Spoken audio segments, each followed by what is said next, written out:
সম্মানিত শিক্ষার্থীবৃন্দ, আজকের ভিডিওতে আমরা দেখব এইরকম একটি অফিসিয়াল প্যাড কিভাবে তৈরি করতে হয়। আমরা সরাসরি মাইক্রোসফট ওয়ার্ডে চলে যাচ্ছি। আমরা অলরেডি একটি প্যাড তৈরি করে রেখেছি। এই প্যাডটি নতুনভাবে তৈরি করার জন্য আমরা নতুন পাতা নেব। এজন্য কিবোর্ড থেকে Ctrl+N প্রেস করছি। আমরা নতুন একটা পাতা নিয়েছি।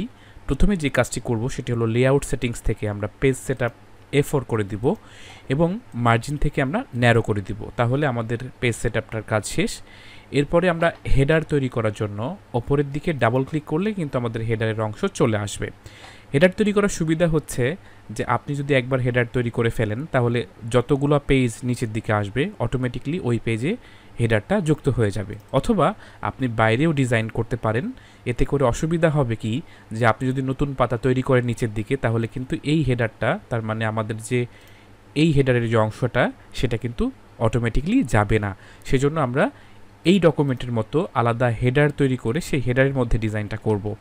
তো আমরা প্রথমে হেডারের জন্য ডাবল ক্লিক করতেছি আবারও, এবং ডাবল ক্লিক করার পর এখানে আপনি চাইলে লোগো দিতে পারেন। প্রথমে আমরা লোগো দিব, এজন্য ইনসার্ট বাটনে ক্লিক করে পিকচারে ক্লিক করুন এবং পিকচার থেকে দিস ডিভাইসে ক্লিক করুন এবং দিস ডিভাইস থেকে আপনার যেখানে লোগো আছে, যেমন আমি ডেস্কটপে রেখেছি সেই লোগোটা আপনি দিয়ে দিন। এরকম লোগো গুগল থেকে সার্চ দিলেই পাওয়া যায়। আপনারা গুগলে গিয়ে নির্দিষ্ট কিওয়ার্ড দিয়ে সার্চ দিলে এরকম লোগো পেয়ে যাবেন। আমি পিএনজি লোগো নিয়েছি, তার মানে ব্যাকগ্রাউন্ডে কোনো কালার থাকবে না। তো সেই ক্ষেত্রে আমি এটাকে বড় ছোট করতে পারবো। অবশ্যই মনে রাখবেন লোগো নেওয়ার পর এখান থেকে যেটা লেআউট অপশন রয়েছে সেখান থেকে আপনি ইন ফ্রন্ট অথবা বিহাইন্ড টেক্সট করতে পারেন। আমি ইন ফ্রন্ট টেক্সট করে দিলাম। এখন এটা যে কোনো জায়গায় আপনি নিতে পারবেন। আমি এখানে যে কোনো জায়গায় আপনি রাখলাম এখানে। এরপরে আমরা চাচ্ছি যে হচ্ছে এখানে কিছু লিখব। তো আমি লেখাটা মিডিলে নিতে যাচ্ছি, সেজন্য আমি এখানে যে অ্যালাইনমেন্ট আছে সেটা আমি সেন্টারে নিয়ে নিলাম। এরপরে আমি এখানে কিছু লিখতেছি, যেমন শাহদৌলা সরকারি কলেজ। ঠিক আছে, বাদ বাকি লেখাগুলো আমি কপি পেস্ট করে নিয়ে আসছি।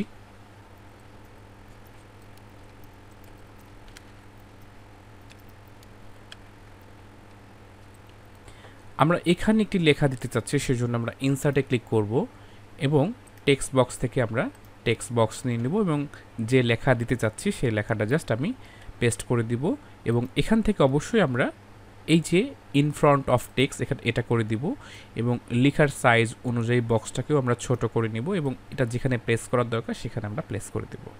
প্লেস করা হয়ে গিয়েছে। আমরা এখন চাচ্ছি যে এই পাশে একটা লোগো দিব। সেই লোগোটা দেওয়ার জন্য আমি এই লোগোটাকে একটু ছোট করে দিই, দেখতে ভালো লাগবে। এবং এই পাশে লোগো দেওয়ার জন্য আমরা ইনসার্ট থেকে আবারও পিকচারে চলে যাচ্ছি এবং দিস ডিভাইসে ক্লিক করে আমরা এই লোগোটা নির্বাচন করলাম। নির্বাচন হয়ে গেল। আবারও এখানে ইন ফ্রন্ট করে দিলাম এবং এটাকে ছোট করে দিব আমরা, এবং এই পাশে আমরা এটা স্থাপন করব। অথবা আমরা যেটা করতে পারি, এই লেখাটাকে ডান পাশে রাখতে পারি এবং এটাকে আমরা এখানে সেট করতে পারি। আমরা একটু ছোট করে দিচ্ছি। ওকে, সো আমরা এই যে শাহদৌলা সরকারি কলেজ এটাকে আমরা একটু বড় করে দিব এবং আমরা ফন্ট যেটা আছে সেটা আমরা চেঞ্জ করে দিলাম। আমি ইউনিকোডে লিখেছি, সেজন্য সোলাইমান লিপি নামের ফন্টে রয়েছে, সেটা আমরা দিয়ে দিলাম। এটা চাইলে বোল্ড করা যাবে। তো আমাদের মোটামুটি এই লেখার যে কাজটা সেটা কিন্তু শেষ হলো। এখন আপনি যদি চান যে নিচের দিকে একটা বর্ডার দিবেন সেটাও করতে পারেন। এই জন্য আপনি ইনসার্টে ক্লিক করুন এবং এখান থেকে শেপে ক্লিক করে লাইন সিলেক্ট করে দিন এবং এই লাইনটা এখান থেকে শুরু হবে এবং এটা এই পর্যন্ত শেষ হয়ে যাবে।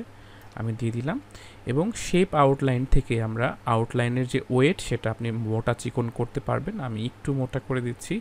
আপনি চাইলে শেপ আউটলাইন থেকে এই যে মোর লাইন্স রয়েছে সেখানে ক্লিক করে এই পাশ থেকে আপনি এই যে ডাবল লাইনের যে অনেক সময় হয় যে ডাবল লাইন থাকে সেটাও আপনি করে দিতে পারেন। যেমন আমি যদি এরকম ডাবল লাইন করি, এটা দেখা যাচ্ছে না, আমি যদি জুম করি তাহলে দেখতে পাবেন যে আমি জুম করতেছি। দেখুন এই যে লাইনটা থিকনেসটা দেখুন, এই যে উপরে একটু মোটা, তারপর এটা প্রিন্ট দিলে কিন্তু বোঝা যাবে। আপনি চাইলে এই লাইনটাকে ধরে একটু নিচের দিকে নামাতে পারেন কাজের সুবিধার জন্য। আমি আবারও এটা 100%-এ নিয়ে আসলাম। দেখুন আমাদের কিন্তু একটি অফিসিয়াল প্যাড কিন্তু তৈরি হয়ে গেল। এখন যদি আপনি বাইরে ডাবল ক্লিক করেন তাহলে কিন্তু এটা আপনার অফিসিয়াল প্যাড হিসাবে কাজে দিবে।